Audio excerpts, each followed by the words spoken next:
par le Pavillon Rouge, ensuite par le Château Margaux 2012. Voilà. Bon. Donc les deux vins que nous vendons en primeur, nous produisons 4 différents niveaux de vin. Le premier qui devient Château Margaux, le deuxième vin qui est le Pavillon Rouge, un troisième vin qui est mis en bouteille maintenant depuis le millésime 2009, et bien sûr un quatrième vin dont le but est de rendre le troisième le meilleur possible. Alors, écoutez-le. Ce qui est très frappant dans les vins de Château Margaux en général, et dans le 2012 en particulier, c'est une fraîcheur, une expression aromatique à la fois très, très fruitée, très fine, très, très douce, assez éclatante. Le Pavillon Rouge a un nez de fruits rouges très, très net, très pur.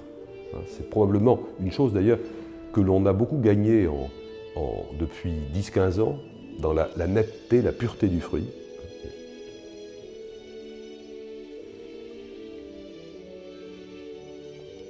Et en bouche, un vin d'une grande délicatesse, grande longueur, assez dense, très agréable à boire en fait. Les vins de Château Margaux, que ce soit le premier, le second, sont des vins qui sont rarement agressifs, même jeunes.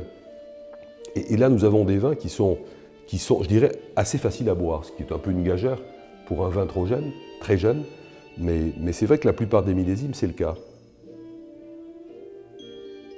Alors, le Château Margaux a un nez assez différent parce qu'il est principalement issu de Cabernet Sauvignon. C'est presque 90% de Cabernet Sauvignon, mais pas n'importe quel Cabernet, c'est le Cabernet qui provient de nos plus grandes parcelles. Et il a une typicité qui m'émeut beaucoup chaque fois que je la retrouve parce que c'est tellement typique, hein, et c'est tellement agréable, on va dire. Un nez très difficile à décrire. Le Pavillon Rouge est plus facile à cerner, il est plus clairement de fruits rouges. Là, c'est plus compliqué, il y a une note florale, de violette, un peu, des fruits plus noirs, des petites touches d'épices très délicates. C'est un nez, on peut dire un peu tout ce qu'on veut, parce qu'on ne risque pas de se tromper. En fait, il y a presque tout.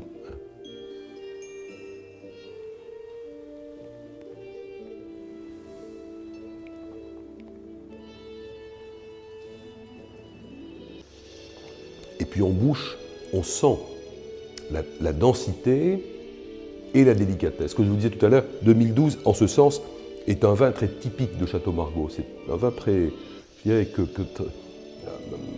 les Anglais diraient textbook Château Margaux. Vraiment un vin extrêmement classique de Château Margaux, où cette délicatesse de texture, je dirais même le côté très doux, cache la grande densité.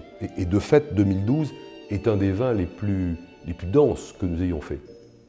Alors on a un peu de mal à le croire quand on le goûte, parce qu'on ne perçoit surtout que l'élégance, mais la densité, la puissance est très élevée. C'est un vin qui a une quantité de tanin plus élevée que l'immense majorité des millésimes qu'on a produits jusque-là. C'est assez amusant cette combinaison. Et puis, comme vous le savez, nous produisons aussi un peu de vin blanc. C'est une très vieille tradition à Château Margaux de produire du vin blanc, sous le nom de Pavillon Blanc de Château Margaux depuis 1920, donc bientôt 100 ans.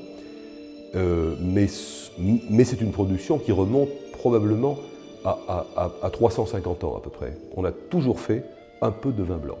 Et principalement, sinon en totalité, avec du Sauvignon blanc. Aujourd'hui, depuis 100 ans presque, c'est un vin issu exclusivement de Sauvignon blanc. Une très grande intensité aromatique. 2012 est un grand millésime de blanc, comme 2011 d'ailleurs, qui était un immense millésime de blanc, assez différent en style, très éclatant sur le plan aromatique. C'est très impressionnant parce qu'on a l'impression presque d'ouvrir une bouteille de parfum, avec un nez aussi très complexe, beaucoup de fruits exotiques, mais là aussi très, très compliqué à décrire,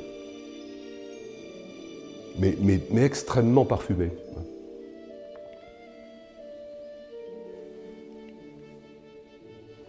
et en bouche beaucoup de longueur, de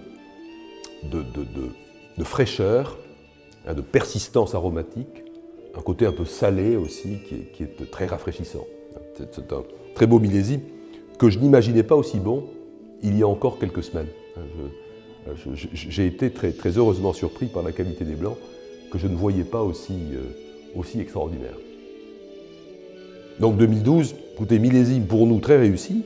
Je sais à quel point c'est un millésime hétérogène, et pour cette raison, il ne sera pas considéré comme un grand millésime, mais dans les plus grands terroirs, en tout cas ici, je pense que c'est un grand millésime.